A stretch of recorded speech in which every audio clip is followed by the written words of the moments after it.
So Kyler, for the last review, we went over pipelining, floating point normalization, matrix multiplication, and virtual memory. Yeah, that's what it was. I don't think I have time to explain those again, but the content is there. Where's that music coming from? Oh, you can hear the music, sorry. We can probably throw a mute all for a second. Hold on. Can you guys still hear it? Yeah. I can hear you. Yeah, I'll just go through and mute people if needed. I'll be watching the chats. Is it too bad? No, it popped in for a second. We'll let you know. If it's too bad, I'm gonna just remove the music. Let me see. Charles, you ready? Yeah, I'm ready. Okay. Let me ask one thing first. Are you Christian, Charles? Christian, like religion-wise? Yeah. By name, yeah. You did something very interesting last class. I really want to compliment you on that. You went straight up to Monty and you shook his hand and then said, "Thank you for everything. Thank you for lecturing us. I hope we do well." Yeah, that's what I am with every professor. Last day, yeah, that's just something I do with every professor. Like on the last day of seeing them, I always shake their hand and wish them well. And that's a very good thing to do. It's a very good way to act in the world.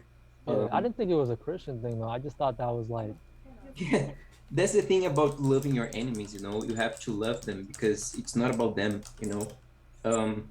The things that the evil they do is not them they're doing it, it's something else. So that's the entire love your enemies thing. bro, I don't even think Montagne is evil. Yeah. Let's not. Yeah, just because this class was hard, let's not hold any grudges to that man, right, Yes. guys? Yes. You should still make a review on how he teaches his stuff, but Yeah, he's a Minecraft creeper. No. So yeah, that's very, very and more good thing, admirable thing to do, Charles. I congratulate you on that. Thanks, man. So let's get on the review. One thing, so for the people that wasn't there, I'm gonna use some Suzie notes here. So the thing he went over on the last review was these two pictures over here that Suzie posted. The first thing is the Harvard architecture, you guys can see over here. This, as he explained it, this over here is the fetching cycle, and this over here is you guys can see my cursor, right? Yeah. This is the execution cycle. So when over here you see the load process, this part of the load happens over here, and this part of the load instruction happens over here. So both happen at the same time. This is the parallel execution. Okay. Let's see what else. Okay. One thing he forgot to mention, actually he mentioned, but then he didn't explain how it works, and I think it's important for you guys to know. And this was on last exam, and he said he could ask this again. It's where does the ticks go after each instruction? So he just said that he would ask that, but then he never explained how to do it. And I think that's important to know. So let's say you have the load instruction over here, okay? And you want to know where do the ticks for that instruction go. So the way you do it, you get the instruction name over here, and then you send the tick to that instruction. So this one is going to mar1. So the tick 1 goes to mar1, okay? And mar2. So here, mar2, okay? So that's the tick 1. And then the second tick goes to the program counter. So we go to the program counter and to MDR2. So MDR2, okay? I gotta write that whole thing down, or I gotta draw that whole Harvard architecture thing. Oh, so the parallel means like it goes to both. Is that the whole idea behind that? Like the line goes to both of those Yes. things? Yes. And then the last two, so the last one, not last one, the tick 3 goes to MDR1. So we go to MDR1 and to MDR2. So then go to MDR2. That's the second tick, and then the last one is the instruction register, I think. So we go over here, and then that's the last tick, and we're done. So that's the load instruction where every single tick goes for the load instruction. Okay. So this is something he said that he could ask on the exam, but then he never showed this thing that I just did, how to do that.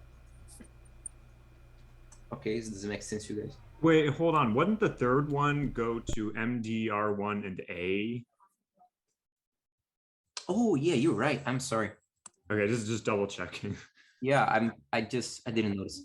Sorry. So it goes to the A. It always goes where the arrow is pointing. I just made a mistake over there. So it goes to LAU. Okay. Yeah, you got me right over there. Does this make sense to you guys? Mm-hmm.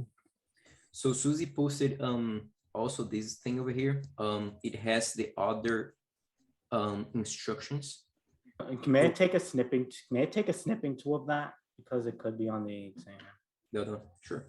I already, Okay, we but gotta I already draw that. did. Say it again. I already drew. I already took the snipping tool. Never mind. Oh, okay. Yeah. So the Suzie posted this.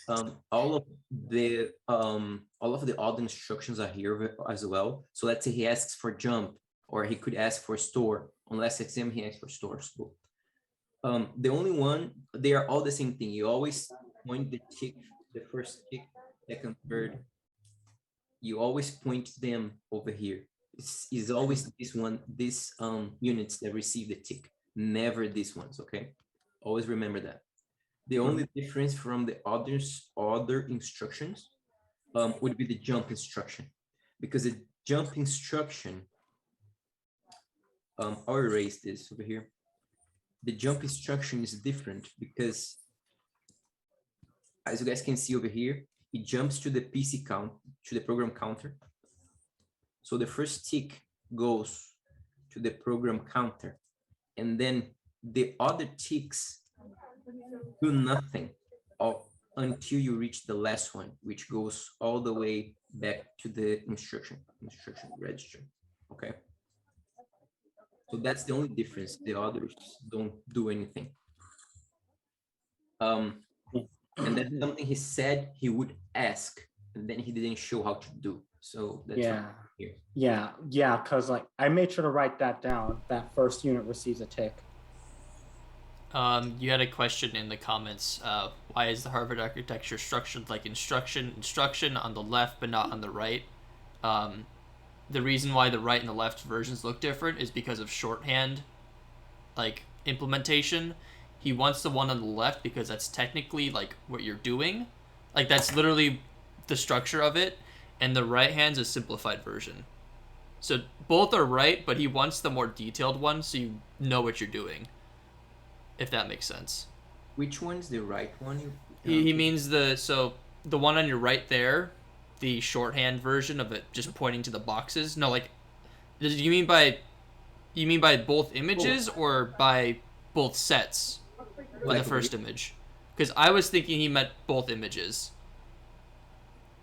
I make this bigger if possible. Unless he meant just for the first image. Yeah. Yeah. So under the first image, it was like it had an instruction and then bar instruction. Oh, okay. That's parallel then... processing. So both of those will run at the same time for the same tick. Yeah, I'm sorry, I forgot to mention this. Yeah, they run at the same time, and whatever runs on this side is running over here, and whatever runs on this side is running over here. Yeah. Okay. So would we just replace the right instruction with load, and would the left instruction be the same for all of them? What do you mean?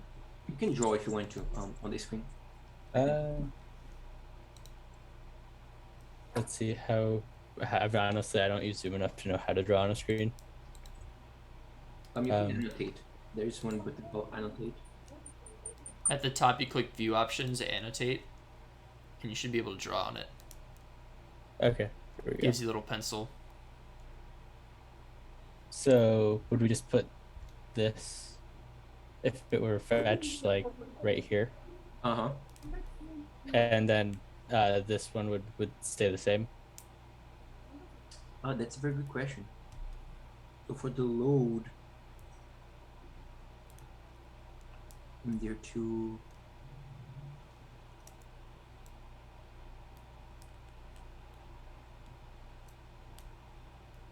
It's a very good question.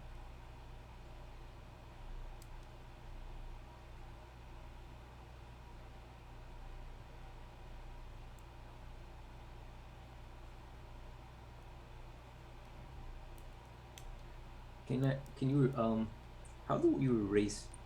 How do I, Here. oh, I can read.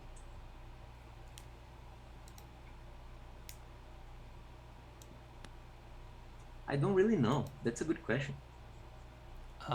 Comments said, yeah, would it not? Because that is for fetch, and the PC fetches for the first time, but after does not. Well, yeah, you have to fetch at the end, but they're meaning by how would that instruction parallel set work with a different instruction for it? Did he give you guys like different instructions for that?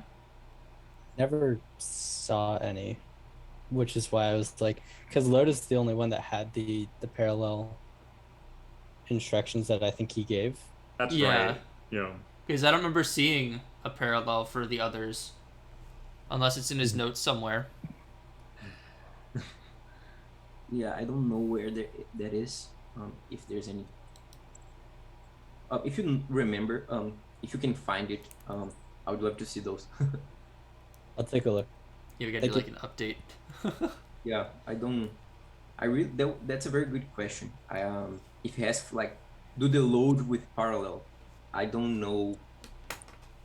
If we would put this like you asked, like putting like this over here. That's a good question. Unless on the final he only asks us to do load and parallel and none of the others, but I have a feeling I'm not confident that he'll assume we only know that one. It is weird. Because parallel was covered in the most recent lecture, right? Let me see. Let me see if I can quick find it. Well, from what I see over here, comparing both notes, who asked this? I did. I know what's your name. Gabriel. Gabriel. So what I see over here, so we have a fetching unit and an executing unit. So this would always be the first thing to execute over here. Okay. And then the other instruction would be the one executing over here. Okay. Okay. So this is fetch. And then this over here would be the other instruction. Because they're the same, like this is equal to this and this is equal to this. So they match. So this is the only thing that's misplaced. So I believe that there would be like nothing and then parallel with IR with IR and then in R1. So because the last instruction doesn't do anything on the fetch, I think. Oh, it's the same instruction actually. So that's why there's only one. So yeah, I believe the first one would be the fetching, and then the second one would be the other instruction. Okay. Thank you. Oh, you're very welcome. Yeah. So basically the steps are basically T1 and T2, right? What do you mean? With the steps in parallel. So like for the Harvard architecture, we need to draw them in the regular way or the parallel way. he's gonna probably ask the parallel way because that's what he gave us. So have this this picture over here is on the note on the Discord. Yeah. And if he asks this for you to draw this, you draw exactly as it is over here. Yeah, because that's the one including- we had in the notes. That's why, or like that's the way he did it in class. Yeah. And knowing Montagne, usually it's based on however he does it in class, right? If you try to draw like a different version, it's not gonna happen. Yeah. Yeah, like, yeah, you know what I mean. Okay, so So, go ahead. so yeah. So and I just got a pen I just got my pen in the spiral notebook I used to take notes in class because I just used it as my review book for this class. And I wrote first unit receives tick. Yeah. He's always the first one that receives the first tick. Yeah. I'm sorry. So can I also label these as T1 and T2? Which one is T1 and T2? memory address one is T1, PC is one, and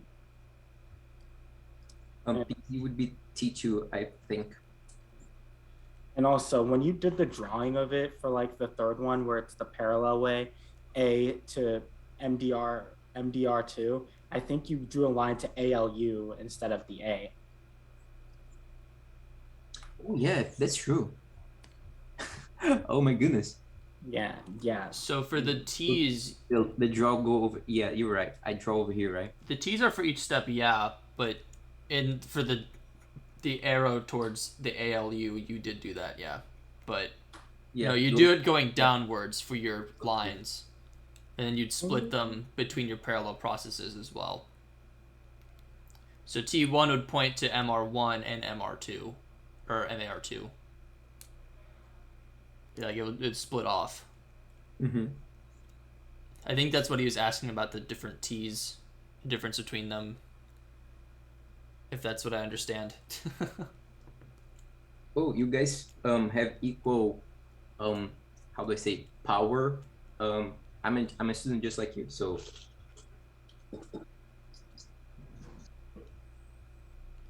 you guys can also answer each other's question. Yeah. Luckily the Harvard architecture, the only difference from the last exam we did this as well, is just the parallel process. Like that's the only difference.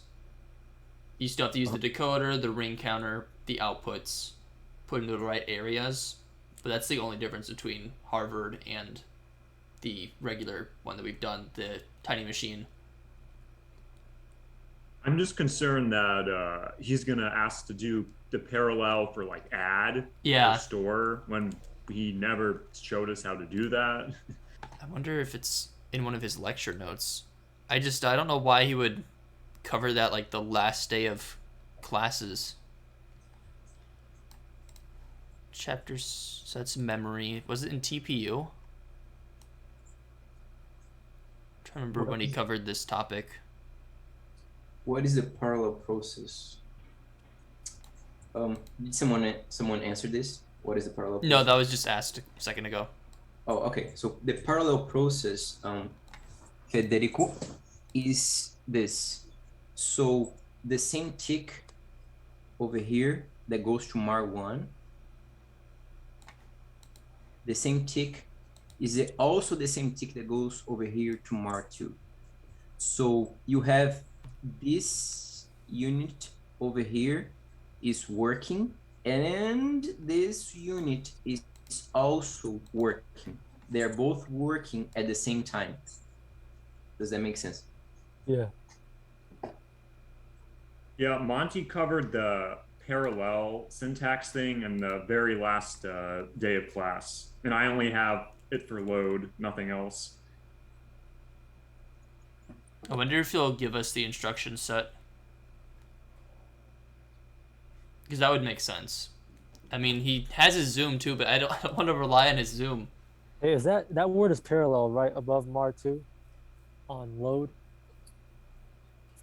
Hold on. So T3 ticks to MDR1 and also accumulators. So let me see.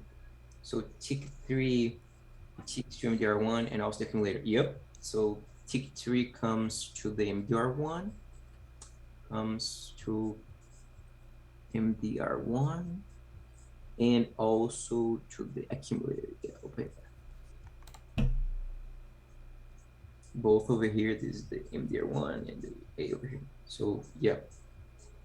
What about T4? T4 goes to the instruction register over here.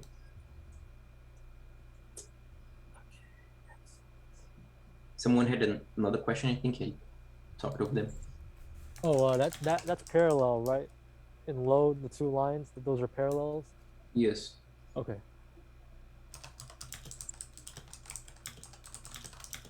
What are the chances that Montagne is gonna ask like for the thing on the right, The thing on the right, like the paper on the right, like the drawing we made on the right? Oh, I don't know. He asked this on last exam. I don't know if he's gonna ask this again. This over here. I don't know if he's gonna ask that again. Yeah, that's like exactly what we did on exam 2. So I doubt he would do the exact same thing. Mm-hmm. I But think there's the the one on thing. the left. There's the thing. He said that in class. He's gonna ask where the ticks go. So, and then he didn't show how to do them. They're the same for store, fetch, and etc. At least. Yeah, or maybe it's just a way for him, or maybe it could be a way for his to get an excuse to take points off. No, I don't think you would try to do that. No, those instructions wouldn't be the same for the different commands or instruction sets. Like they would all be different from each other. I give you a few.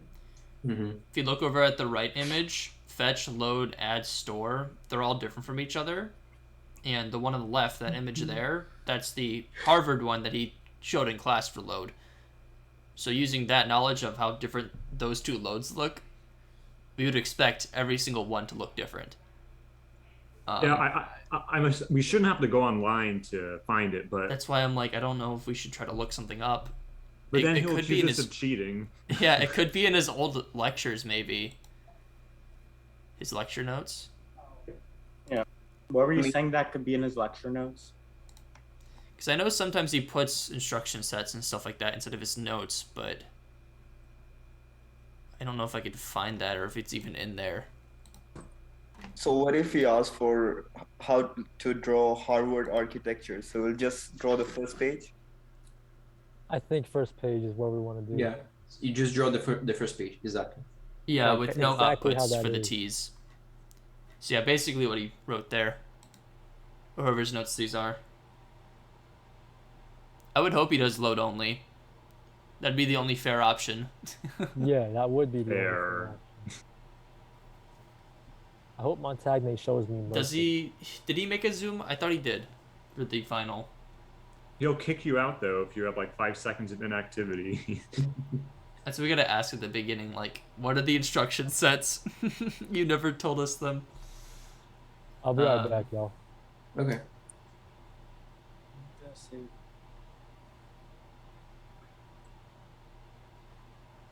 Can you scroll up? Can you scroll back up? Because I'm trying to get the load parallel. You know what I mean? Yeah.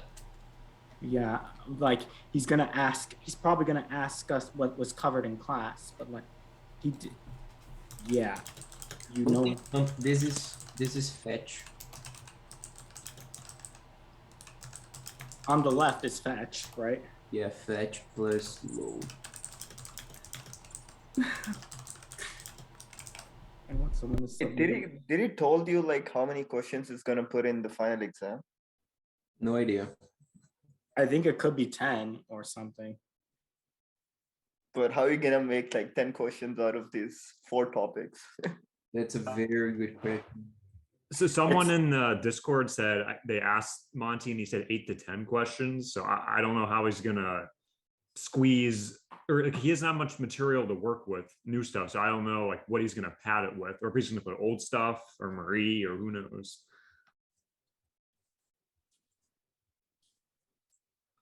I just need like 7 points out of 100 to pass it, and I'm still stressing out.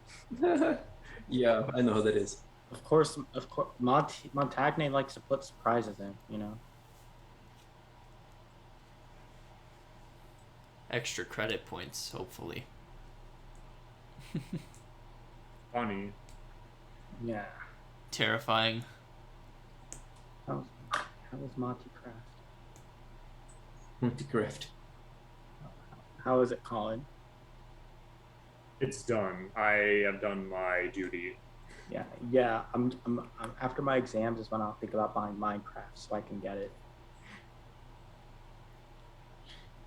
All right. New topic. Let's just wait a bit more. I think Charles is still off. Oh yeah. Did he say how long he was going? Oh, Did he say how long he's gonna be gone for? I think so. Be right back. Hmm. All right. Yeah, we'll give him a sec then to see. Are there any more questions regarding Harvard architecture we can go over? Right. Yeah. I think this is easy stuff. All you're just doing is just drawing the tick distributions, if I'm correct. What was that? It's the same stuff from the previous exam, just the parallel process. So. Yeah. Don't you mean exam? Um. All right, I'm back. Okay, Okay. let's continue. What's up exam? And then he reviewed this thing over here because this was something people had questions about. And this is what each instruction have to do when they're executed. So some instructions, for example, like the store, doesn't have to write back on, and instructions like add doesn't have to go to memory or something like that. So this is something he spoke about. Every what is the jump that each instruction does? If you guys want to, I don't think you guys need to memorize this because this is on the Discord and you guys can see it. Yeah. Available to you. Yeah. So is this like a pipeline? The if of x mem wb and then the check marks. Is that like a pipelining thing? No, this is the step by step that each instruction needs to do. So load needs to instruction fetch, but doesn't need to do the address thing. And then it needs to execute, and then needs to write memory, and then needs to write back. Store needs to go instruction fetch, and then also needs to go to the decoder, and then also needs to execute, also needs to write memory, but doesn't need to write back. So that's something he was explaining that some people didn't know. This is the same step by step that goes on over here. The things that each instruction needs to do. Does that make sense? Yeah. So, Where on the Discord can we find it though? I would assume Holly's notes. Isn't this what you're referencing right now? Yeah. These notes are Susie's notes. Wait, whose notes are they? Susie's. Susie? Oh, Suzie. Okay, so we need to probably post this again then. Yeah, let's repost this and other things we use. Yeah, for just in reviews case we need to afterwards. yeah, so we can refer to it during the exam. Yeah. I'm just trying to think like how would he implement that concept into a problem, or would he just like have us verbatim write that down? Oh, someone asked what the chart's name is specifically for the instructions of each. I don't think there's a name. He didn't give us any name. He just draw this and ask us what each instruction is. Because those are the steps each instruction takes. Yep. Yeah, I didn't write a name for mine either when I wrote it down in class. So I don't assume that we even have a name for it. Let me see if...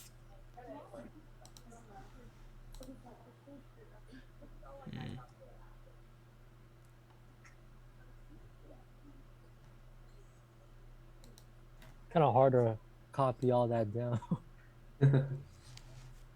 There's one note there on the Discord. You can just download them. Okay. Yeah, I wouldn't bother writing it. Oh, but I can't find it on the Discord. Let me see if I can find them. Guys, I really appreciate you guys doing the group review and all that. It really helped me out, you know. So, Oh yeah, Big for sure. Thumbs up, man. You guys Yeah, are thank you. lifesaver. Thank you for the group reviews. Like, Yeah, Yeah, I seriously. appreciate it. I think on exam 2, I think I lost some points, but I knew I drew the right architecture because I think I forgot some labeling.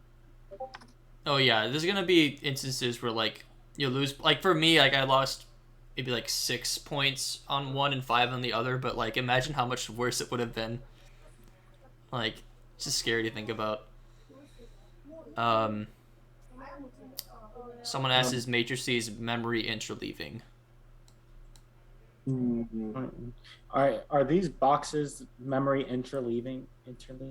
no, this one's over here. No, memory interleaving is something I have over here. Yeah, it's gonna be a different topic. Yep. Memory interleaving. Let's talk about this for a moment. Memory interleaving. It works. The way it works. You have.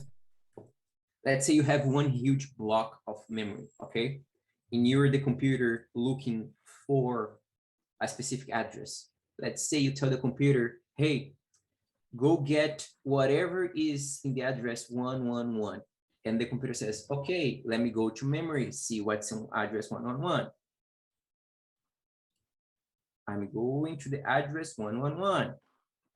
Okay, I'm getting there. Oh, it's 160. Here's what to ask, 160. When you do memory interleaving, the contents of the memory, you spread them among data banks. So this is a memory banks. So when you tell the computer, get me whatever is in the space in the address 1111, the computer says, okay, spread along what?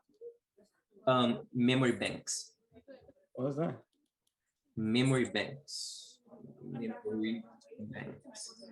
Memory, you spread along memory banks? Yes. Then the computer says, okay, let me go. I need to go to the module 11. And then the computer comes over to the module 11 and then goes looking and says, oh, it's over here, 160. You see how faster I went over here than over here? This is a problem that the RAM has. RAM is kind of slow to go through every single address to get to the final ones. If you do this type of thing over here, it goes faster. So it just jumps a bunch of stuff, useless stuff, and then comes to where it needs to find the data it's looking for. Does it make sense? Yeah. So the module 00 is basically. Yeah. So which one is module 00? So you get this over here and then you separate them. So this over here, the first one is the module and the second one is the location. So this one is module 10. So 120 is on module 10. Module 10 is over here. Yeah, or we could, or in born binary, it's module 2. Yes, you can do that as well.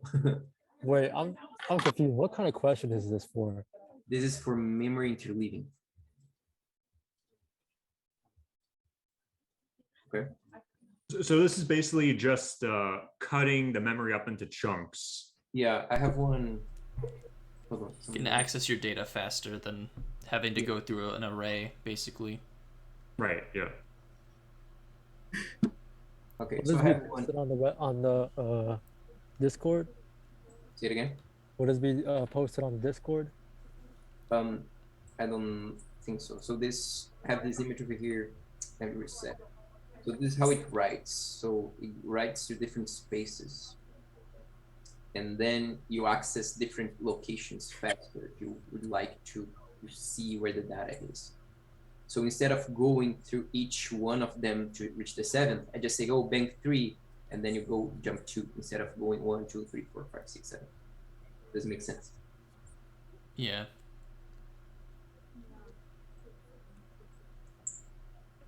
All right, so this is memory interleaving. Okay. What else we had to cover? So floating point, floating point we covered last time. This over here is just stuff we covered last time. Floating point, matrices, and vector multiplication. If you guys want, we can go over that again. Yes. Yeah, that sounds good with. I'm down with that. I'm good with that. Can we post the notes on the Discord again so I can download them? Because I would say to post it after the review. okay, works for me too. Yeah, because I don't have these notes in hand myself. Yeah. Okay, so the floating point. Let me go back to the notes.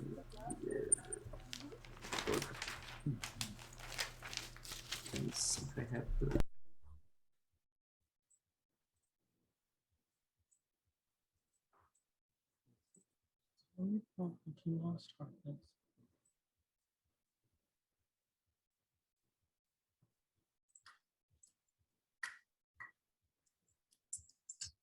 I'm gonna look it up.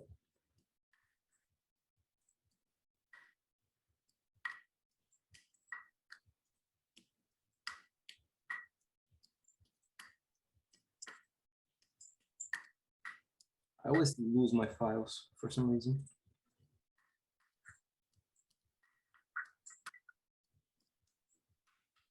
Let's see.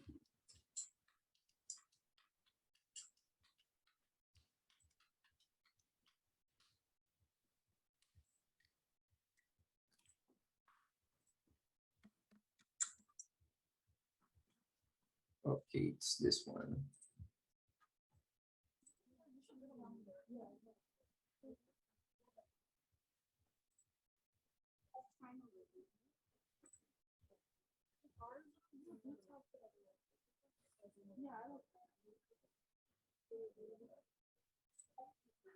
So the floating point over here, we went over this last time. So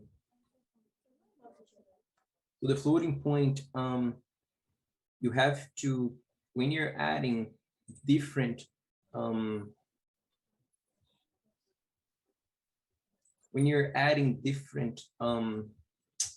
do you call this, different types of numbers, they seem, you could just add like 3 plus 25, and this would, you could say, oh, it's 3.50, right? So you would be wrong because these different magnitude numbers. So because they have different magnitudes, you need to change their magnitudes to the same level, let's say. This is not 3.25. This is actually 325 on the same magnitude of this number. Both of those numbers are also 2.5 and 3250.0 times 10 to the first times 10. Okay, so those are the different magnitudes of the number. Those are this all the same. This over here and this over here, they're the same magnitude. I'm sorry, not the same magnitude. They're the same number, but on different expressions of magnitude.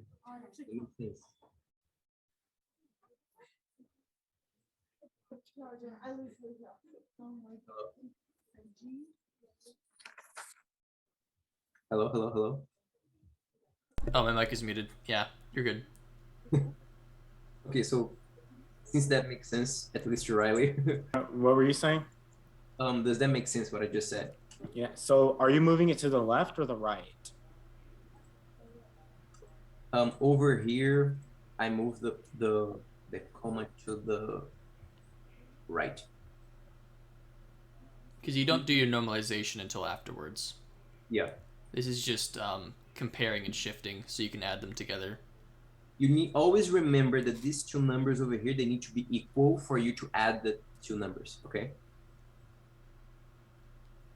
If the exponents are not equal, you're not working with the same numbers. It's like when you have 1/4 plus a half, and you can add those until they have the same number under. It's the same thing, but with exponents. Okay.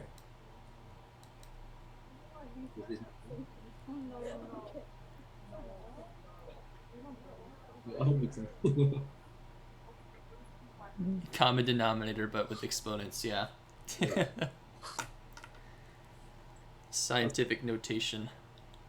Okay, so after you have the same exponents, the next thing you do, you just add them, and then let me get this. Wait.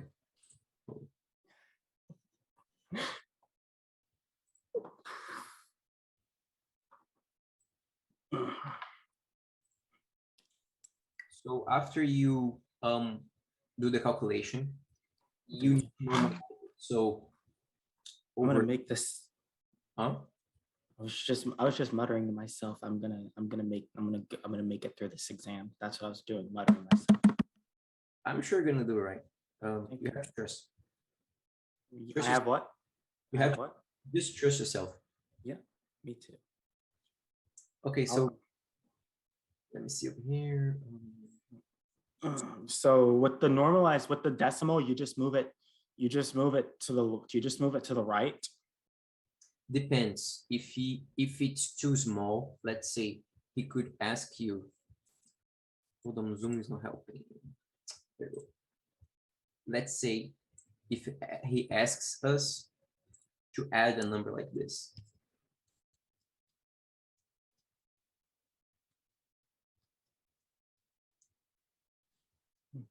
Whatever this addition results is gonna be a number you will need to shift to the right. He could also ask us to do. I'm gonna get that. In this number, you would need to shift to the left. Okay. Aren't we supposed to write this in binary? I don't think so. I don't think he would ask you, but you could do it. You would need to know how to translate a number to the base conversion. But I don't think he would do that on the exam. Would be too much.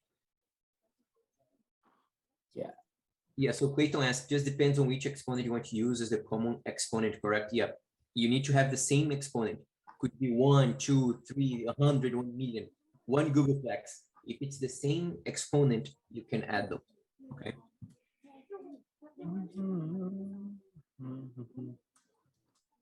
And then after you add them, you just normalize them. There's two normalizations. The normalization is just a fancy name.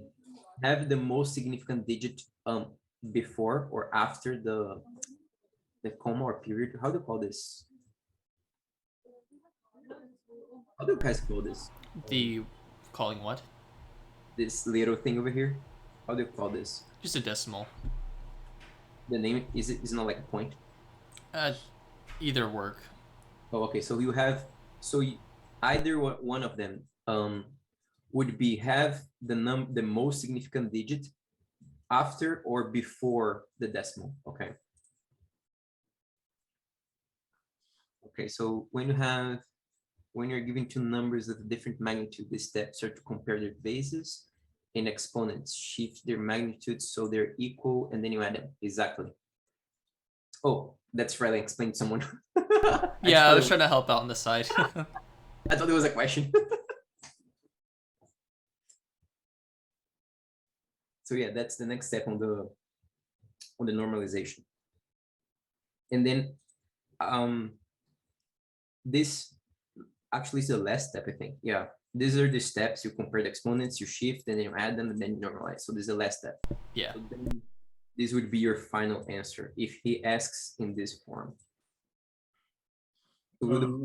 Which normalization format to use? Yep, he has to. We have two options, so we don't know which one he would use. I assume if he doesn't say anything, that's the standard, because the standard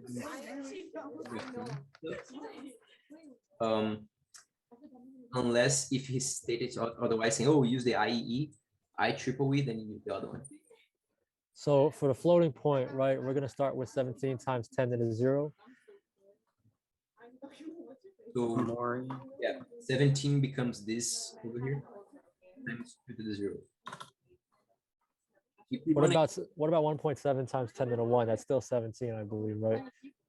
that's still 7. This is still 17. This is also 17. This is also 17. And this is also 17. Oh, so they're all 17. Okay, so we're just gonna ask for like the IEEE or normalized standard format. Uh-huh. Okay, I see that. I gotta write all this down. Yeah, Charles, just convert the number to the binary first, and then you can worry about shifting the decimal. Uh-huh. Well, we need to write this in 8 bits mostly. I don't know. I don't think so. Will he give the number 0, say, but the other exponent? If both, yeah, he could do that. If both, you guys can see my screen, right? Yeah. You can see the Zoom chat, right? Mm-hmm. So if this is 2 to the 0 and this is 2 to the 0, you can just add them, and then you're gonna shift this. You're gonna shift them to the left until if it's on the standard, it's gonna be over here. This number 1 is gonna be over here, and if he asks on the IEE, the number 1 is gonna be over here. Okay.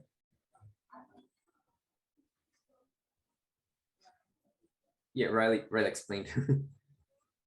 I can see the chat.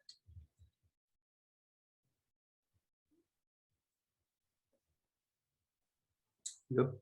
Always 5. I don't. Can you do a question with like the start, like just take a figure and then compare, shift, add, and normalize, just for an example? Again. So if a number is not normalized, if like, for example, that one they gave us the example, if you go back to the slide, yeah, can I annotate it? Yep. Yeah, like you mean here. Like I'm talking about this one, and they ask if it's normalized. In order to normalize it, you need to move the decimal point to the left. You would need to move it. Yeah, you move it to the left. Exactly. Yeah, so that's how you normalize it, right? Yep. So, but if he asks us to normalize, Montagne asks us to normalize that number.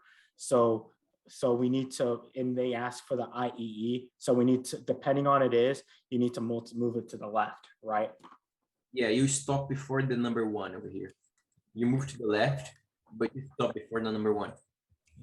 I am asking so many questions for this review. It's Don't okay. worry about it.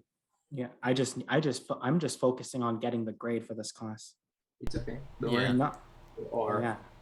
Yeah, not seeing him next semester. Better than no questions. Yeah, that's right. You next semester.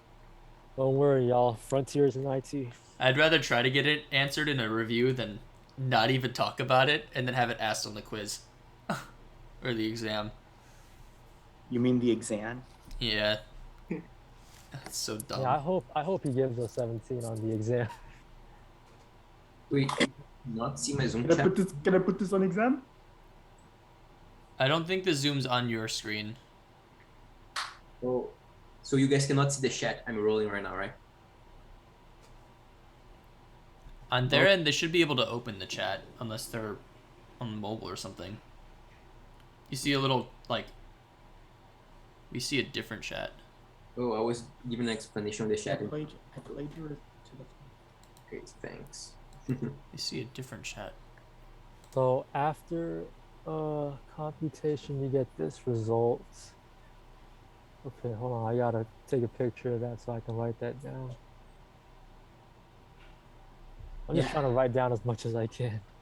Hey, can you do an example with showing all the steps, like adding and normalizing and all that? Okay. Just take an example and like just do the steps, like comparing, shift, add, and then normalize.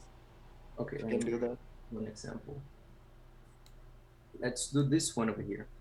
So this one over here, they have different exponents.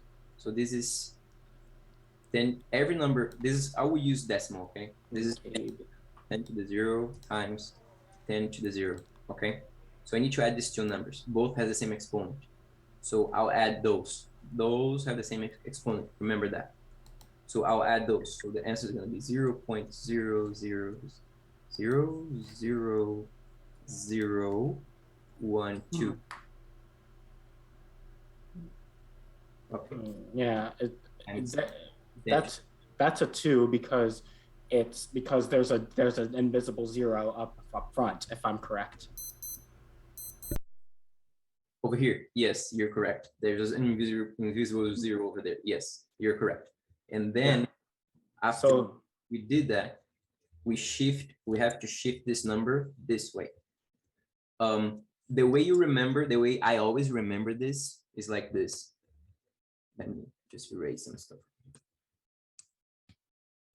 I can't read. The way I always remember, so I never get confused, is like this. This number shifting this way makes this number over here go bigger, okay? If this numbers go bigger, the other one does the opposite. This number needs to go down, okay? So do you shift it to the left or do you shift it to the right? So I need to move this way. 1, 2, 3, 4, okay? So that's 1, 2, 3, 4, and then so I would have 0.12. How do you know you have to shift it 4? Say it again. How do you know that you have to shift this 4? Because this number, there must be at least one number, the most significant number must be before the decimal. Does it make sense? Yeah, so it has to, so you have to get the most numbers so that it could be before the decimal, right? So I walked 4 times, and then I have to remove over here 4. So that's time 10 to the negative 4. So that's the normalized version of this number. 1.2 times 10 to the 5th. So this, okay, so this, what Rana said, this is the standard.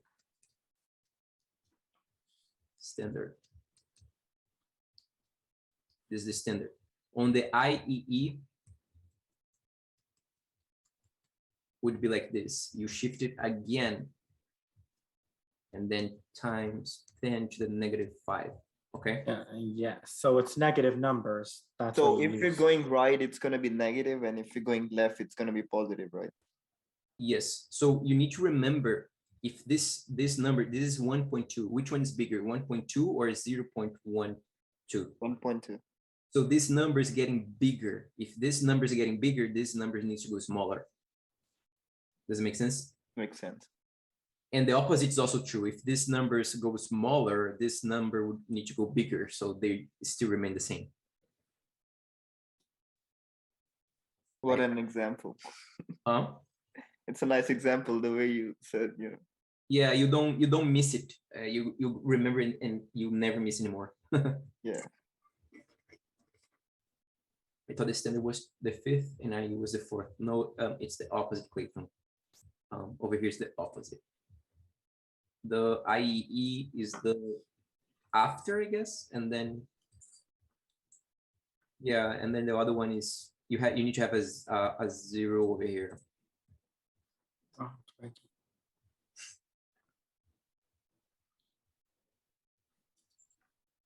So it's the number 7 plus 2. What do you mean, Kyler? Number 7 plus 2?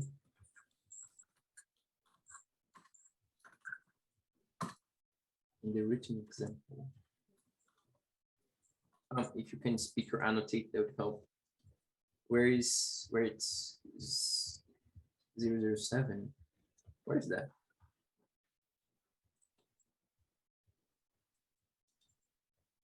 Oh no, this is a number 1. I'm sorry, this is a number 1. I have a bad writing.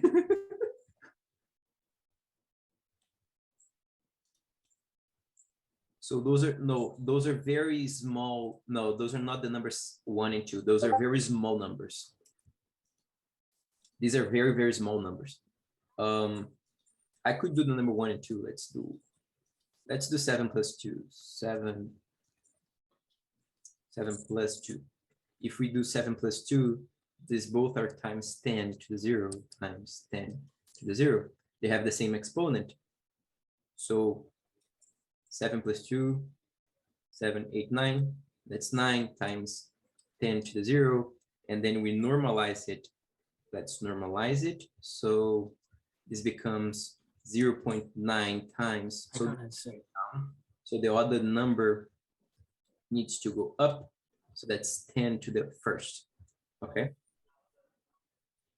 What if the exponents are not same? What if like it's 7 into 10 raised to 5 and 2 into 10 raised to 4? Okay, so 7 times 10, what was the number? Raised to 5? 5. And 2 times 10 to the? 3. 3. So you need to choose either go to 5 or go to 3. So either one that you choose, which one you're going to do? Go to 5 or 3? Let's go with 5. Go to 5. So you need to change, you need to make this number over here bigger. So you're going to have 10 to the 5 times 10 to the 5. Because this number went bigger, this number over here needs to go down. Times, because this is going through up 2 units, this needs to go down 2 units. So 0.02. Do you see that? Like 1, 2. So 0.0. So makes sense. Makes sense. And then this is a number 7 over here. Oops. This is a number you add them 7.00.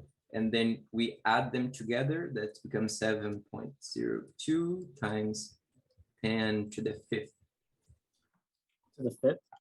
Yeah, I see. So what if they have different exponent stuff? Like instead it has 10 to the, what's it called again? 10 to the second. Which one has 10 to the second? What if it did have 10 to the second? You know what I mean? Which one is 10 to the second? I know it has 10 to the 5th so far, but like one of these like 0.22 has like 10 to the second. What if it had that instead? What do we do?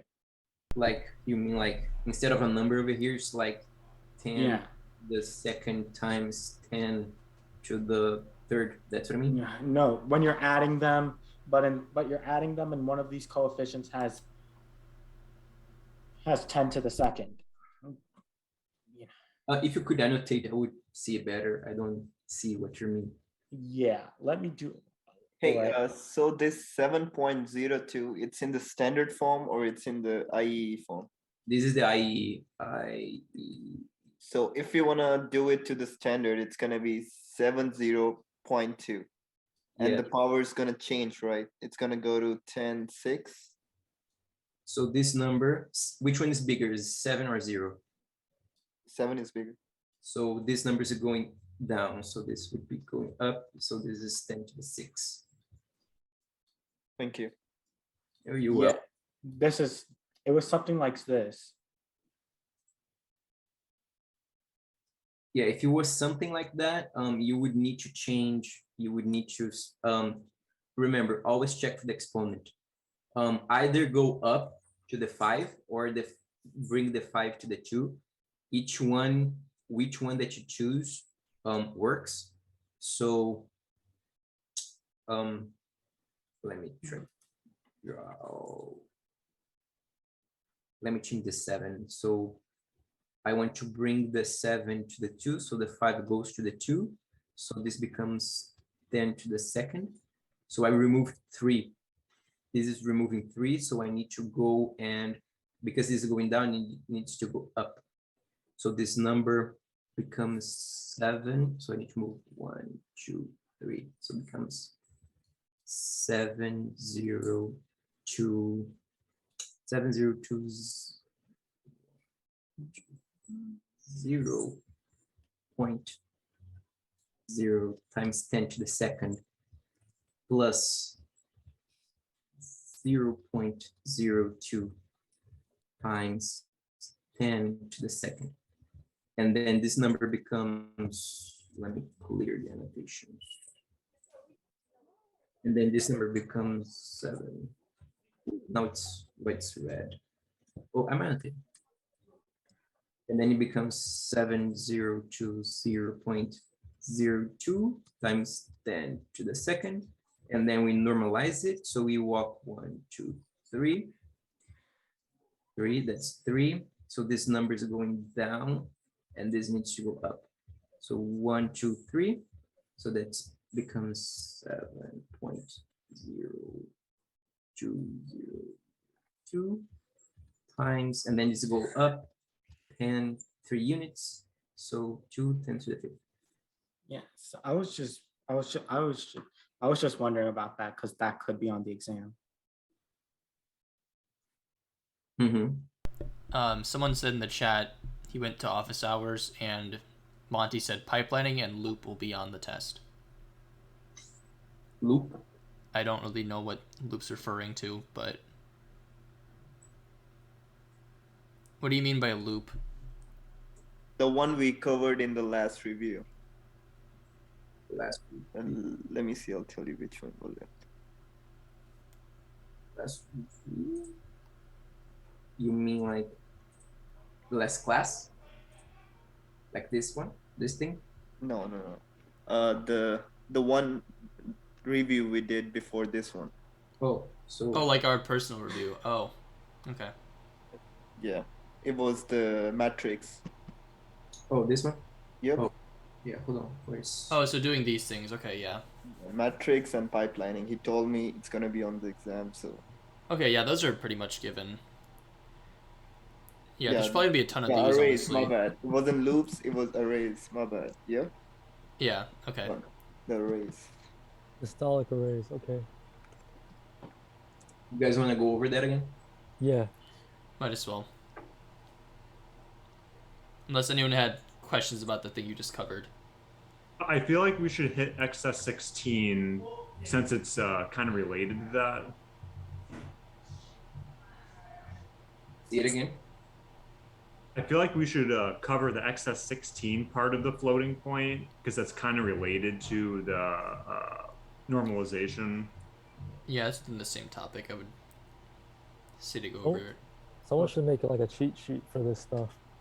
Yeah, the cheat sheet is this one over here. This is the cheat sheet. That's the cheat sheet. Yeah. Pretty much. But where is it in the? I can't find it. I mentioned the group chat, the group study over here. Yeah, if you go to the study group, where you ping the study group again, and you reference this link up here, you just click on that. Here, I can grab the message link really quick for you. Hold on. It's. If you click on that link in study group, you'll get right to it. Oh, okay. Okay. Yeah. Oh, so that's it. Okay, so that's the cheat sheet then. Just taking Susie's notes. It's funny.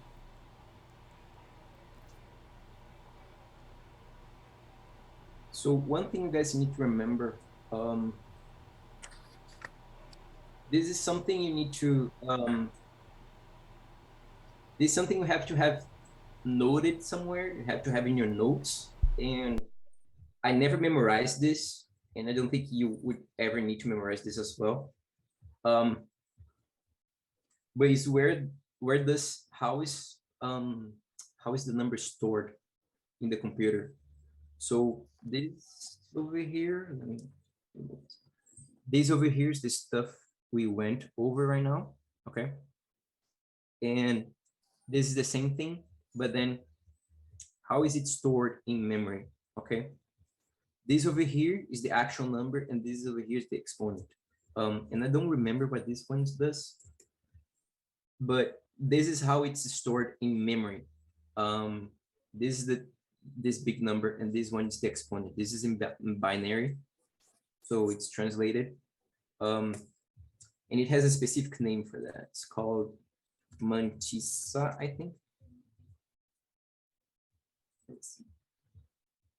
But that's not what I look for.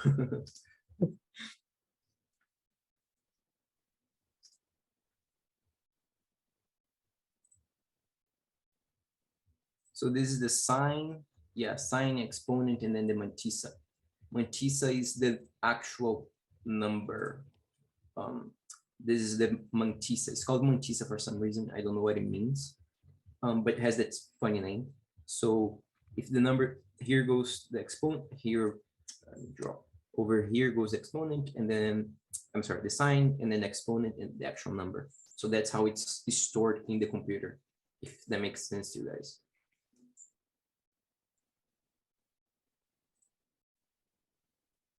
Does that make sense? Yep. Give me a second.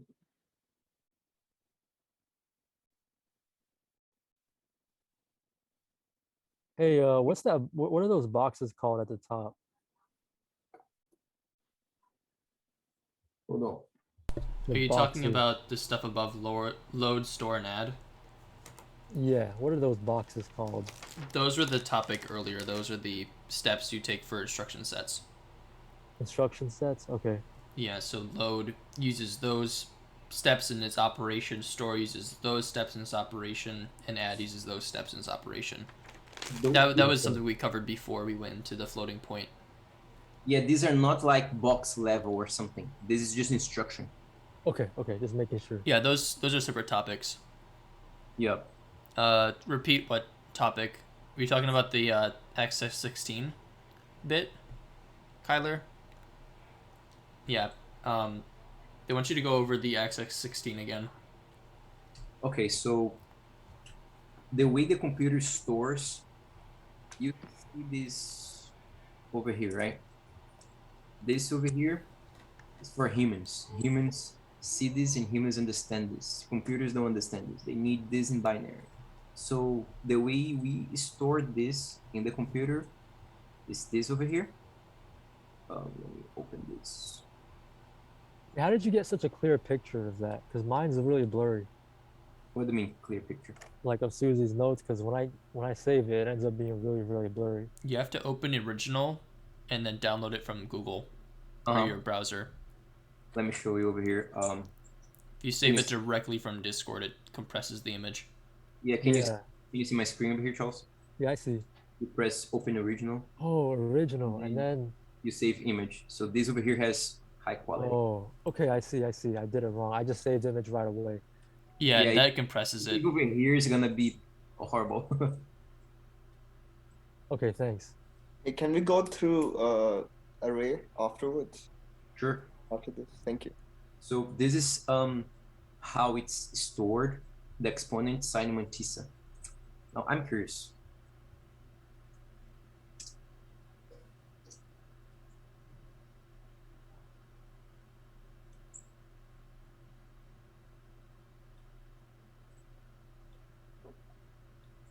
The part of the number after the decimal point. Scientific notation. Yeah, because you normalized it, so you would just type whatever's after that point. No, but I want to know what the name means. Oh.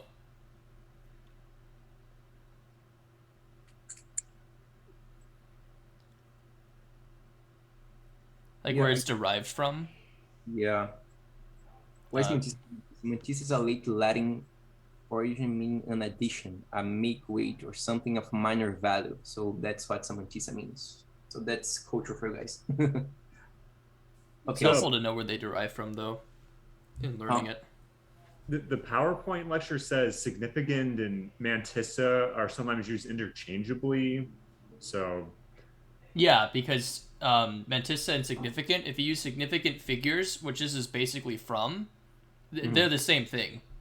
However, in our context, we should be using mantissa just because that's for computer science in IT, for computer architecture. But yeah, no, those are basically the same things. It just depends on what your field is, because then it comes down to like jargon and stuff, right? Mm-hmm. But yeah, they're the same thing. So let's move on. There was something else people asked for us to review. Yeah, if anyone wants to recover something that we've already done before moving on. Alright. Okay, so let's move on. I guess was pipelining. I guess pipeline. The the arrays. Yeah. Yeah, that'll be great. But yeah, no, it's good to ask questions. If you guys are confused, like, please ask. Yeah, so systolic arrays comes from the heart. Let's see over here if I can find one. The image was very good. Oh, the GIF from last time? Yeah, let me see if I find it again. Type.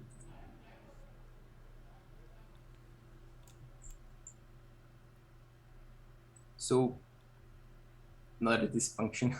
I just want to see. So, the heart has two steps. The first step, it's not systole, it's systole. So the first step is is called diastole. Oh, over here. It's called diastole, where the heart pulls all the blood from the body, and then the systole, where the heart pumps all the blood into the body. So using this concept, people came up with the systolic arrays. Let's see what I have here.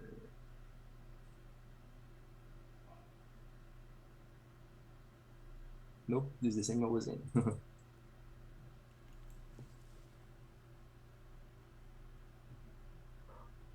So using this concept, people came up with the systolic arrays.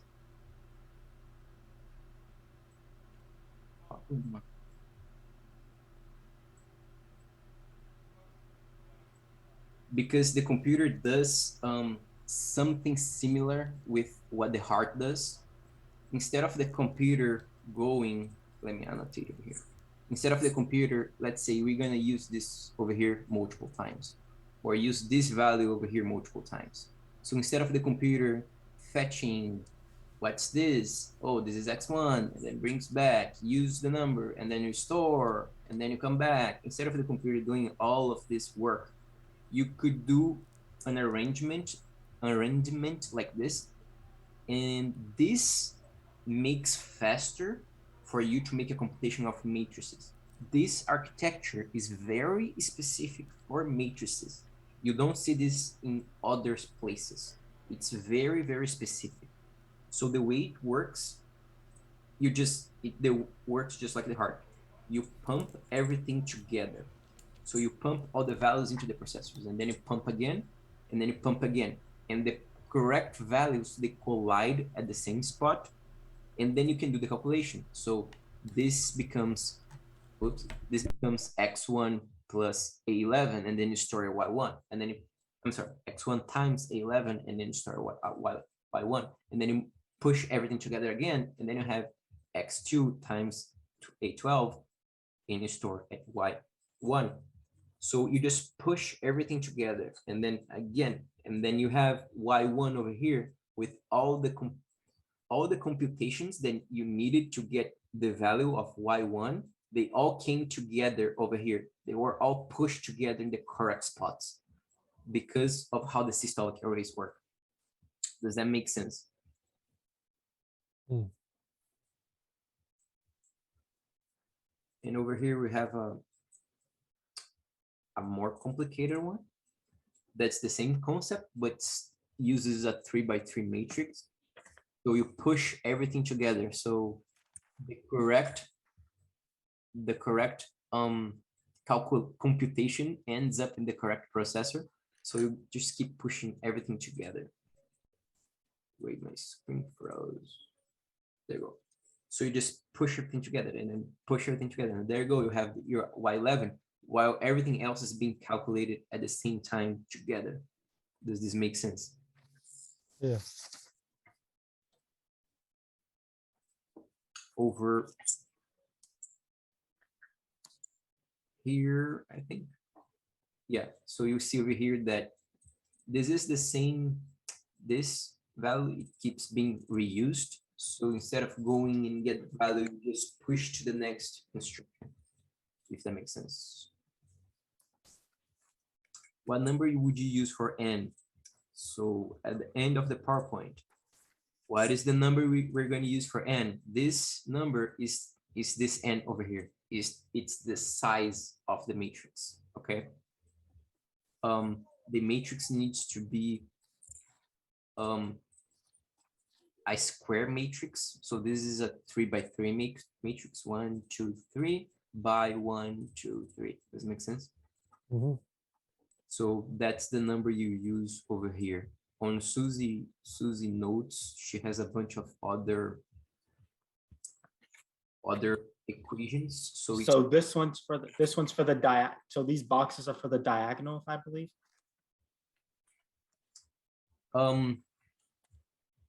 No, the top boxes, I think, is the diagonal pipeline. It was from the notes you just pulled up. Isn't these in? Aren't these in diagonal? So let's. Yes, it is diagonal, but on the PowerPoint, the diagonal is on the, let's say, correct position, while over here you start on the first one. So yeah, it's diagonal. Yeah. If that makes sense. So you could place you see my cursor, right? Do you see my cursor? Yes, I do. So you could place the A11 over here and then the A22 on the next one. So it's the same thing, but on different locations. So she wrote some very good things over here, like if it's a matrix that multiplied by a vector, this is the equations you would use.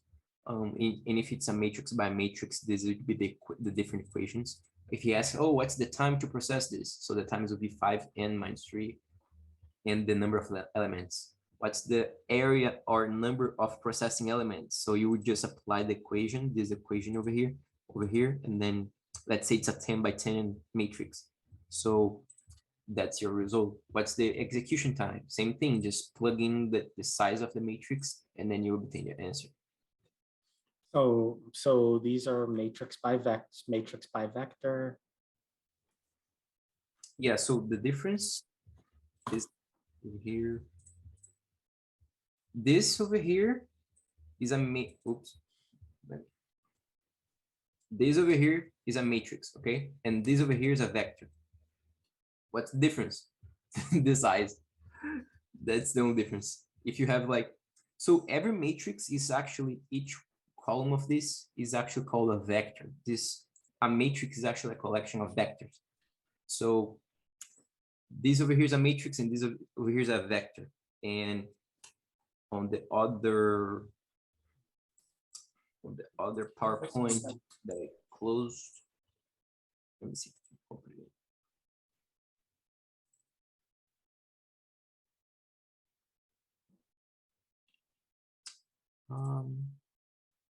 This one that I accidentally closed. Go. This one you have a matrix times a matrix. You see here, matrix times a matrix. You see that? Yes. So yeah, that's the difference, and that's the difference she annotated over here. So if it's a matrix times a vector, you use these formulas, and if it's a matrix by matrix, other two. So yeah, if he asks matrix by vector, use the 4n minus 2, right? Yes, if he asks for time, that's 4n minus 2. If he asks for the processing elements is these boxes over here. So it's 2n by 1 minus 1. Yeah, so that's the formula. This matrix over here is 3 by 3, so it's gonna be 2n minus 3 by 3 would be 2n minus 1. So 3 times 2, 6. 6 minus 1, 5. So you have here 5 elements. 1, 2, 3, 4, 5. Does it make sense? Yeah. Yep. I think that's all topics we had to cover. Is there something else you guys have questions? Do you think Monty will have us do a question where we actually multiply a matrix and a vector and have to like calculate it? Because I think he did one example.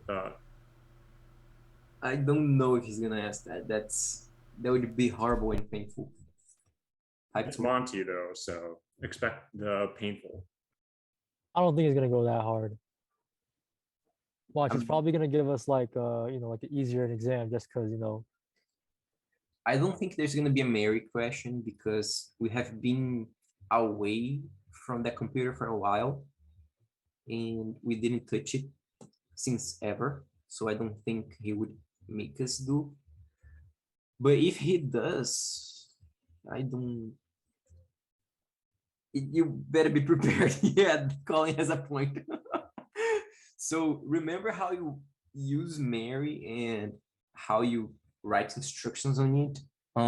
In case he asks, because the very first exam he asked that, and we had to write instructions on at the time of the exam. Like I couldn't believe he did that, but yeah. You should, it's a good idea to know how to use it and be prepared to have to write something. yeah, I mean that'd be pretty screwed up if you put a Marie question on here. Yeah. I'm still confused on what kind of question he asked beside drawing a pipeline. So a pipeline, yeah, Drini, who knows? So the thing about pipelining, one thing that I forgot to mention that he could ask is this thing over here. So he could give you, let's say, there are, let me draw this. It would be easier if I draw them. Pipelines. You could say like something like this. You have instruction, you have instruction 1, instruction 2, instruction 3, okay? And then he would give you like, oh, you have fetch and execute. Draw the times T1, T2, T3, T4. What's the time for executing each? How long would it take to execute these instructions? So that's one thing he could ask. This is pipeline. So this is one thing he could ask. The way you solve this, you just write down like instruction 1 and instruction 2, instruction 3, and then instruction 1, instruction 2, instruction 3. That's how you do it basically. So what it means, on time 1, you have fetching instruction 1, and then use another color. On time 2, you have fetch is done, and then it passed the instruction to execution. So on time 2, fetch get this instruction while execution is executing this instruction. So at time 2, you have this configuration, and then fetch is done with instruction 2. So it gives instruction 2 to execution. So execute has instruction 2, and then fetch goes get the next one. So at time 3, you have this configuration, and then at time 4, you have fetch is basically done. So fetch has nothing to do, and then execution just needs to finish the last instruction. So that's how you solve these problems if he asks. Does it make sense? Yeah. I feel like you could also ask a question where it's like you put 100 things in, you have to calculate like how long it takes, like one of those. What do you mean? What do you mean? It's like when he did the assembly line, when he was building the person with like the different parts, and he's like, how long does it take to build 100 of it or whatever? Yeah, he could do that as well. I don't remember how to calculate that. Do you guys remember? What if he says you have to execute 100? It was like the first item took the full time, but then the rest, you divided that by the number of steps, and then you added it. Do you have? Oh, the paper example. Yeah, the paper example. Do you have? Yeah. Do you have the guy that was talking to me? I don't know your name. I can't see your name. Oh, me? Yeah, what's your name? I'm Colin. Do you have any example of that? If you want to write, you can write. I don't remember how to do that. Wait, give me a second. I need to find it in my notes.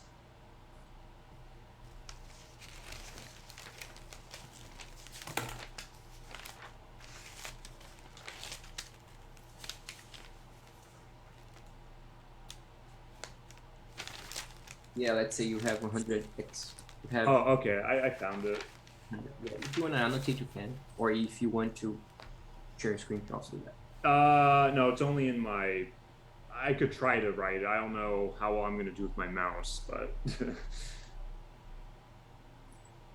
So let me draw it. Then you have 100. Let's say we have 100 instructions to put over here. How did he told us to do this? So we need to create 200 dolls. Basically, he showed us like in one step, it took 1 hour, but if you split it up into 4 steps, there's 15 minutes. So the first doll would take the full hour, but all the subsequent dolls would take 15 minutes because of the assembly line situation. Do you have on your computer? No, I can draw it out though on here. Oh, sure. You want me to erase everything? Sure, yeah. I need to write big. Uh-huh. There you go.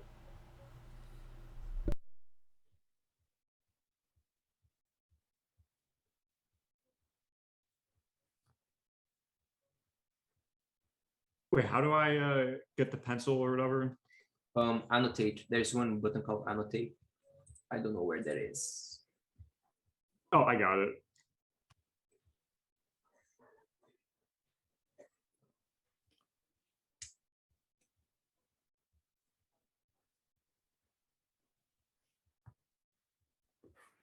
One of those takes 1 hour, right? To execute.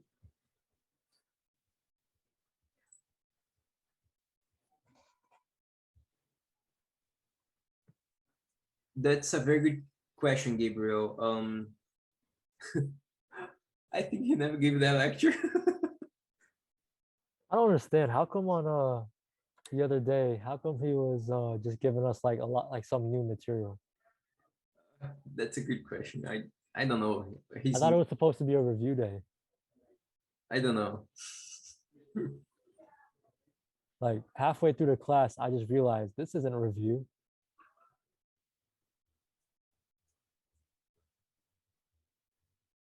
Because we went over matrices, we went over instruction sets and floating point, but nothing else.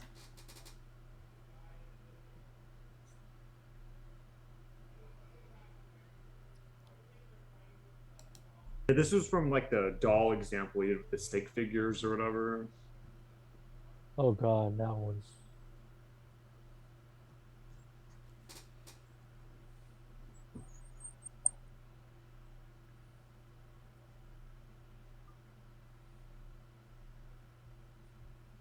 Man, I hope we have to draw the Harvard architecture tomorrow with the load. That'd be easy points. Okay, so I think the whole thing was the first doll takes an hour because you can't take advantage of the assembly line yet, but the other 200 you can divide by 4 because there's 4 different sub steps, so it's 50 hours instead, and then you add 50 plus 1 because 1 was the first doll took an hour, so it's 51 hours in total. Oh. So the first one takes 1 hour, and then the next 200. Let's say in total there's 201 dolls, right? Yeah, $201. Yeah, I should put that up. And then 201 dolls, and then the first one takes 1 hour, and then the other one you divide by how many, and the other one you divide by this, right? There are 4. Yeah, right? the number of subsets. Yeah. So this becomes 150, and then okay, I see it.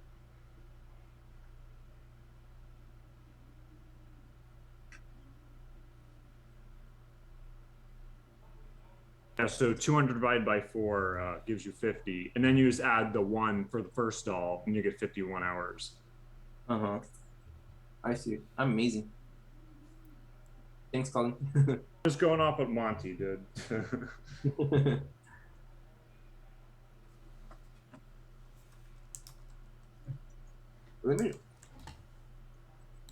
Let me save this, actually. Let me see if I can put it in a screenshot.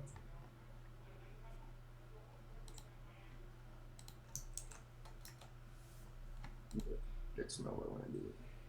Is it? Yep.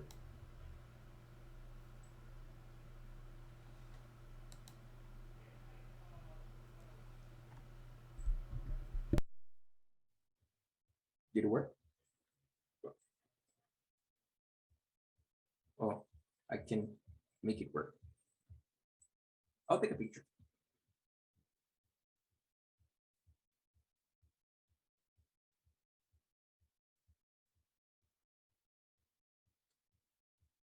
All right. So someone asked,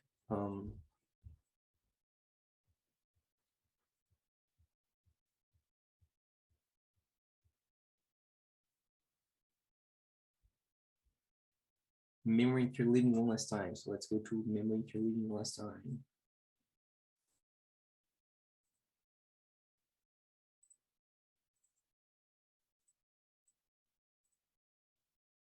Memory interleaving. So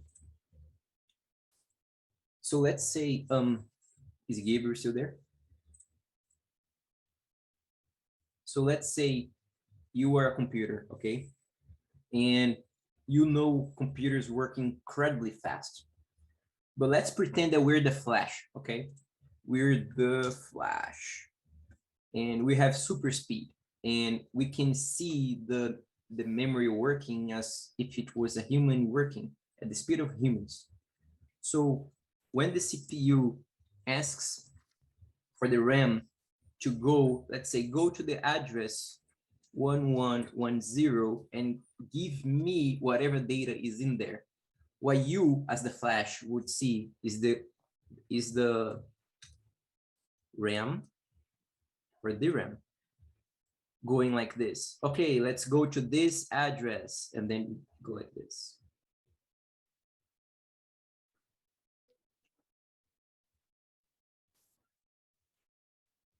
Oh, I found it. And then returns 150. So this is very slow, as you can see. So the way the memory interleaving works, you tell the computer, hey, instead of going through each memory like it did, let's spread the data everywhere like this. So it's spread in multiple places, call it memory banks. And instead of going each place, you just do a jump. So you want to go to this and then you find this. So what the memory does, instead, we want to go to the module 11. So we go to the module 11 and then we do the same thing as before.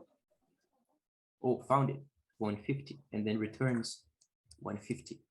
So the memory interleaving separates the memory in multiple places and makes faster for the computer to find stuff.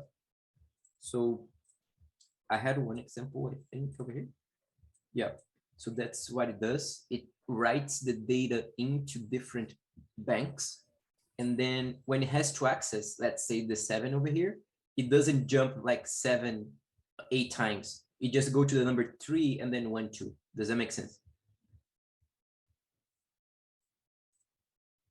So yeah, the computer goes faster these days. Oh, you're very welcome.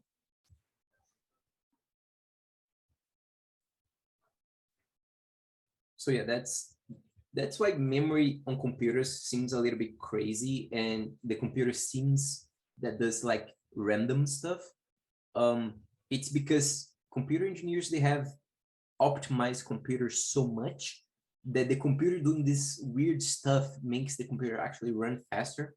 That's why, like in C, when you declare a variable like int I, and then you don't do anything to it, and then if you try to print I is gonna have like garbage value on it. It's because these optimizations computer engineers do to the computer makes it run faster, but the computer gets this randomized behavior we see. So yeah, that's what is going on over there.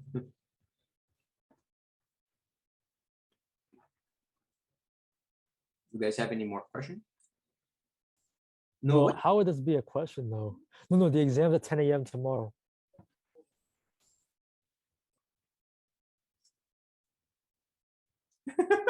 Someone was about to miss an exam.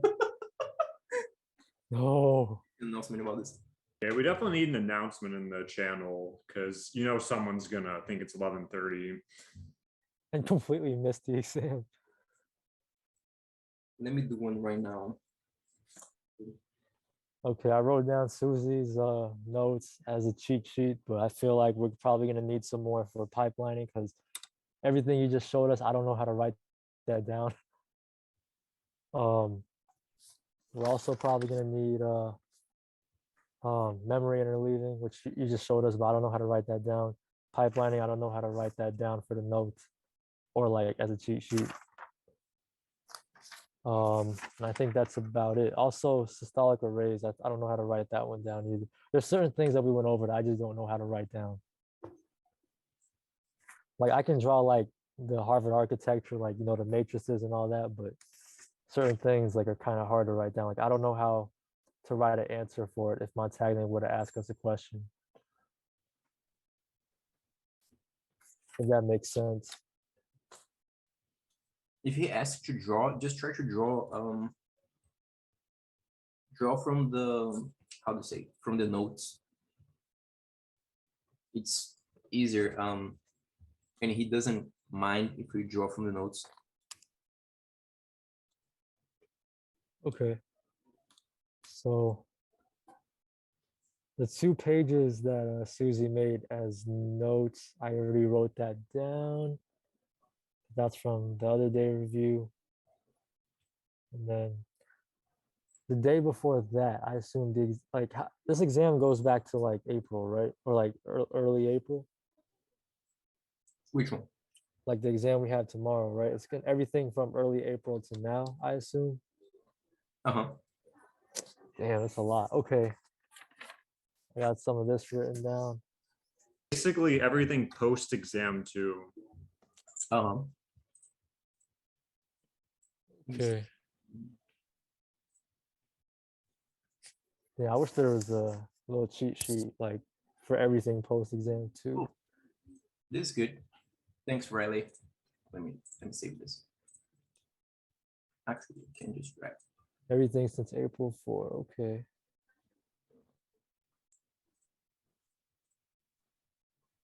Planning. Nope. Fine review, pipelining.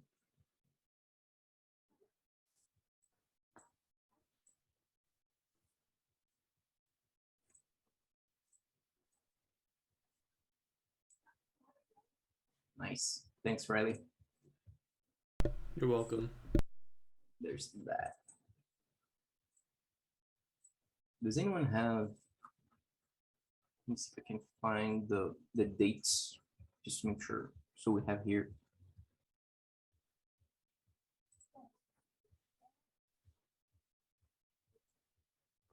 Someone should pin the message actually. Not this one. Not this one.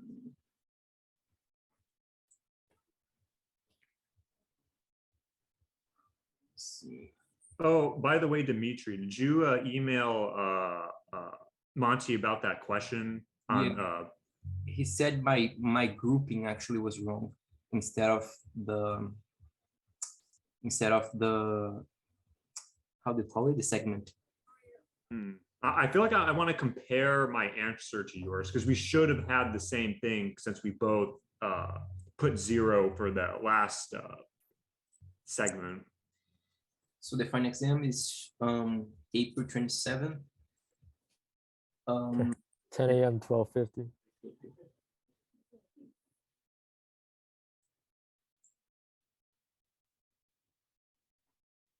Yep. You don't want to miss that exam. Yep. Now, I wonder how many questions are going to be there. Another question here. Wasn't it 8? Or are there more now? Say it again. Wasn't it 8 questions for the final? I forget. I think it's 10 questions. 8 to 10 12? Holy. Oh, no. I could see 10. No, I can't see 10. He's gonna have to stretch these out like 3 per topic. Like, that's crazy. Yeah, so this is what he mentioned, Charles. He would go over We'll cover Harvard architecture. Okay, so I got that. It's going to go over pipeline, floating point. I got floating point already. Memory interleaving and systolic arrays. Okay. Shoot. Okay, so what kind of questions would he ask for systolic arrays, memory interleaving, and pipeline? So I got to write an answer for that. For the systolic arrays, probably is gonna be So I got to write something. this thing over here. The how to call this? The formulas. So that's one. 3n equals 4n minus 2 plus n minus 1. Yeah, you have over here on the over here. So matrix times vector, 2n minus 1. Wait, that's what systolic array is? The matrix? No, this one is, yeah, it's for systolic arrays. Oh, I did not. Okay, so that's systolic array. Okay. Yeah. These topics, pipeline, systolic arrays, matrix, they are all the same broad topic. Okay. They're all related to one another. So the way what they do on matrices is a form of pipelining. That makes sense? Oh, okay.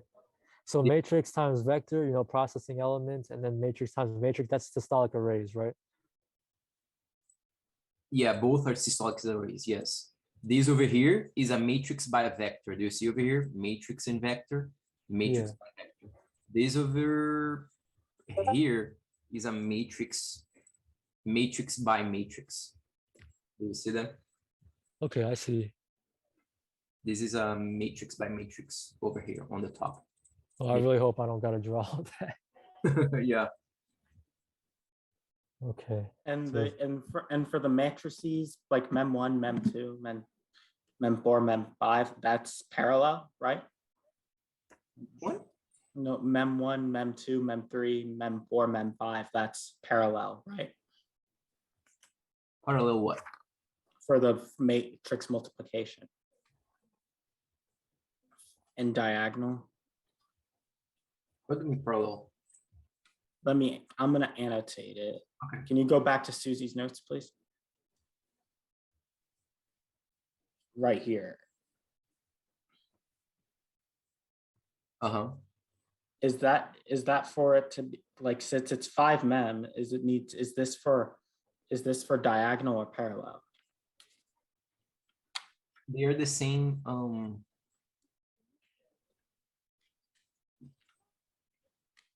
they're different how do you call it, architectures. The way each is accessed, you change how many memories are needed. So over here, like you see, for row column diagonal to be accessed in parallel, you need 5 memories. To be accessed for row and columns to be accessed in parallel, then you need 4 memories. Does that make sense? Yeah. In the diagonal, you need 1 more to make the diagonal work, if that makes sense. Yeah, so that's how you draw these. So that's when to draw these. Yeah, that's when you draw this, like you mentioned, like the circle you made, that's when you draw. Yes. So I would assume the row would be n+1 number of modules for accessing or for diagonal. Because it's 4 plus 1, I'm assuming. That's how the 5 memory modules are selected. It's, yeah, n+1. So one thing, I don't know if Suzie wrote this right. Because I remember oh no, she wrote right. Yeah. So 11, 21, and then 31, 41.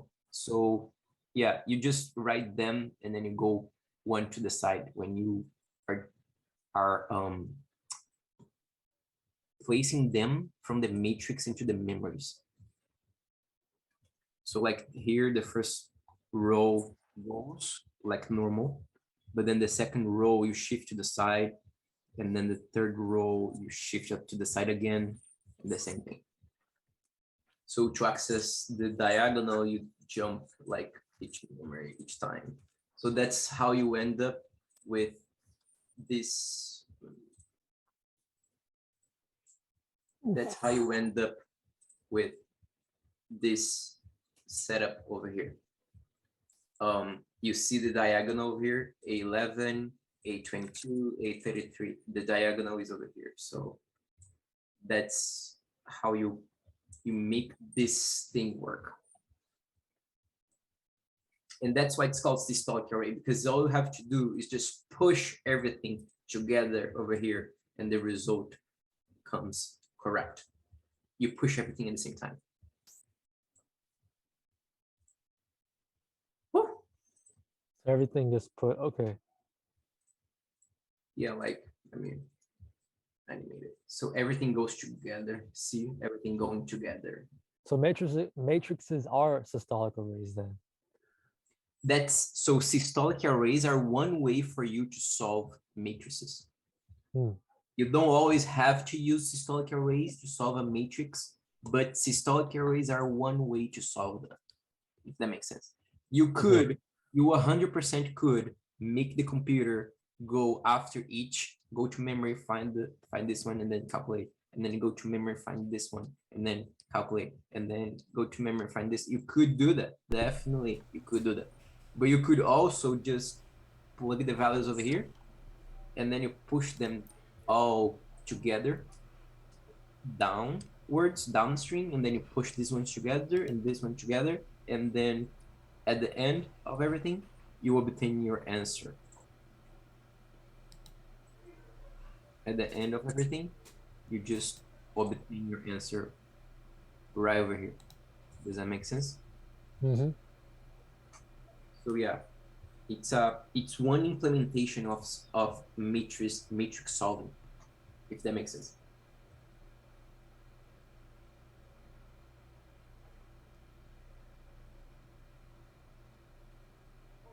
Okay. Memory interleaving, is that also on the notes Suzie made, or No. is that something that's I'm gonna have to make that separate? Yeah, do it separate. I don't have. How am I gonna draw that? I don't have notes for that. I'll. That's what I'm trying to figure out. Like, I can draw, like, if systolic array is just matrix times vector and matrix times matrix, you know, like 2n minus 1, 2n squared minus n, like, okay, fine, but like, These over here, Charles. Remember that I said that these topics, they are interconnected. yeah. These over here is one type. This over here is one type of memory interleaving. Oh, that's the type of memory interleaving. Yeah.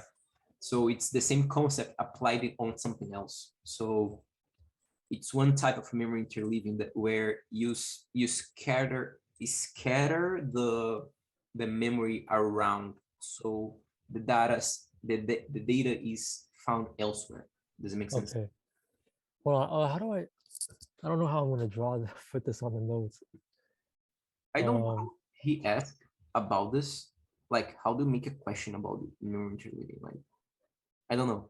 Charles, I can take a screenshot of this and send it to you if you want. Yeah, that'd probably be helpful. Thank you. If you want, like, let me put it back. Bro, we gotta have like a cheat sheet for every concept. I got instruction sets, floating point. I have matrices, and then systolic arrays, the matrix times vector, matrix times matrix. I have the Harvard architecture. Those are the ones I have. Charles, I'll send it to you through Discord. All right, thank you. But we got to make it like a good cheat sheet for this.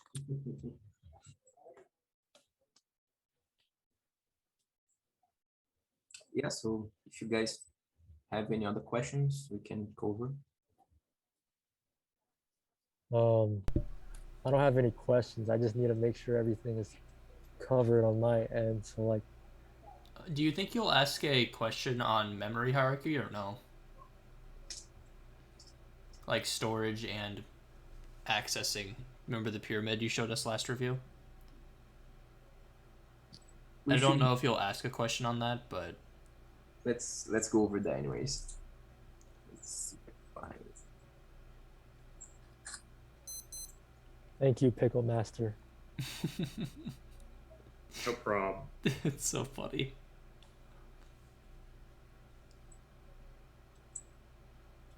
Yeah, this one.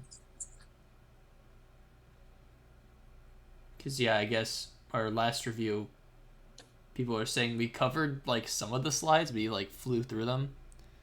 So, it wouldn't really make sense if you put it on the exam, but I'm also kind of like, it is pretty important.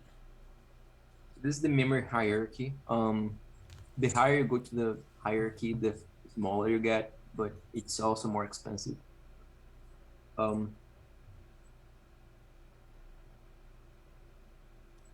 So yeah, the more this is how it's set up, I would say.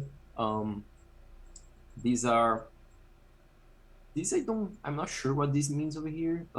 This maybe it's a type of memory that you can have offline, and then this is a type of memory that only stores stuff when the system is online. And I don't think he would ask us to draw this type of stuff. It's I think what the side means there is system is like attached to your motherboard and inside of your actual CPU. Online secondary is stuff connected into your computer, like it's still within your box basically. Tertiary is like it can exist outside of it, but classically it was basically like you needed to have it, like you needed to have the optical disc, you needed to have magnetic tapes for older computers. And then offline is like it can exist to walk around with it, like the floppy disk USBs and the removable hard drives, or you can have it connected. I think that's what it means by that, though, of like how it exists in the state of your computer. I think that's what it meant. But yeah, they get smaller, less access time, but it's more costly because you're literally writing nanometers, nanocentimeters, whatnot, tiny measurements. So it costs a lot to do. Hey, real quick, can I see the systolic arrays formulas again? System. Okay, I would appreciate if that and the pipelining, if I could get like a snippet of that through Discord, I would really appreciate it. Can you send him, right? The doll pipelining and the memory banks are both in the study chat. Which ones do you want? The pipelining and then the systolic arrays. I could really use a snippet of that. I don't know if I have systolic arrays on hand. I have the memory bank one. Over here? That's pipelining. Okay. Thank you. And also, Charles, you can find like the PowerPoints that like show all the steps in the systolic arrays, like in the files on web courses. You gotta have all the PowerPoints open. I have all of them. I'll have them all ready. I mean, last couple exams, he's been saying to use your notes and what you've done in the class, so. Yeah. So yeah, you guys remember this, right? Oh, my favorite. He's saying to use your notes, Monty, right? Yeah. I think that is plagiarism. Swear to God, if he does that again for the final. I'm worried if something like that happens, because then how do you reach out in time? You don't. You just fail the class. No, I'm definitely not just taking that. See you next semester. Just don't put that energy out there. We'll be fine. I gotta see him in fall for another class anyways. Can one of you guys say I can take that as plagiarism? I No. don't know. All right, so See, we're gonna next summer. cover the TLB again. I give you a 0. Yeah, I just want to go over this. Maybe he's asked something about this. I got Montagne's exam tomorrow and my computer science 1 final on Thursday. Steinberg. Yeah, At least Pain. you're not. At least it's not Guha yeah, that's true. or I have Zemlansky. Friday. Oh man, What I just want happened? to pass these classes. CS1 Riley. Finals. Oh yeah, CS1's gonna suck. Yeah. Oh yeah. Take CS1 with Montagne next semester if he teaches. Gerber is teaching CS1 next semester, so So you remember, in the right? summer. You remember this, Charles? Which one is that? Which one's the? TLB lookup? Mm-hmm. Guha, Zemlansky, and I don't remember that. Theoretically, we're not supposed to be tested on this, but I don't trust Monty. Yeah. This is I the can't stuff wait. he like flew through on Monday, right? I'm gonna try to see if I can buy Minecraft after my exam so I can test out Monty Craft. It's a good idea. Riley, didn't I add you on Discord? Yeah. I think. Oh yeah, I added you as NekoKitsune. Yeah. I'll send you some of my new memes later after this class Yeah. in the future. So Charles, this is very. What's the grading deadline? Like, how long do they have to grade the finals? It has to be done before next week, I would imagine. Actually, no. What is it? CIS, computer security. I don't have that exam until like the 2nd, I think.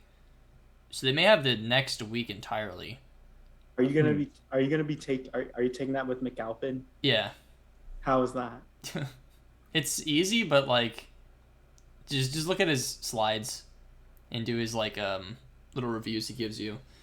It's honestly like, he reads off his slides. It's So really it's- boring. Yeah. So It's, if He makes it boring. it's awful. Yeah, like isn't he basically another Montagne? That No. he teaches more difficult concepts, I feel like. Yeah. They So have most- different teaching styles, so I don't like to compare them. So let's just go over this. So Charles, remember, the CPU is looking for data in the memory, okay? Uh-huh. But there are ways the computer can do this. We like over here on the. Let me try. Like over here in the. How long is this gonna be on? How long is this review going on? Like 2 hours. Being here for 2 hours. Are we gonna be here until the sun rises up, or then we have to take exam? No. Nah, just for a few more minutes. So remember, like I said over here, the memory could go each one looking for it, but this is very slow. So what their computer does, it does this thing called translation look-aside buffer lookup process, which you do some pages, and then you save these pages that the CPU is gonna look up. And these pages the CPU is gonna look up is gonna tell the computer where the CPU is looking for is in the physical memory. Okay. It can happen that this thing over here doesn't map perfectly the physical memory. Okay. So what can happen is that the computer looks over here and doesn't find what it's looking for, and then it looks for the page table. And then the page table tells the computer, oh, the CPU, oh, it's over here, and then updates the translation look-aside buffer. Okay. But can also happen that when it comes over here, it doesn't find anything. So it comes all the way to the secondary memory to look for where is the stuff it's looking for. So then the secondary memory is the last one that updates everything. Does it make sense? Yeah. Yeah, so that's how it works basically. But how would this be like a question though? I don't know. That's another good question. How would this- For the amount of time he spent on it, if he asked for anything more than copying that diagram, then that's not fair. Yeah. Honestly, copying that, I got to copy that agree. I think we said this I seriously last... doubt. I seriously doubt it'll make it. I think we said Let's this do last that. review is like he might ask if it misses, the TLB or misses like the page, where would it go? I could see him asking something like that, like to understand like the hierarchy of where it goes to, or where it'd point to. But besides that, I don't really see besides copying, if he even mentions this on the test.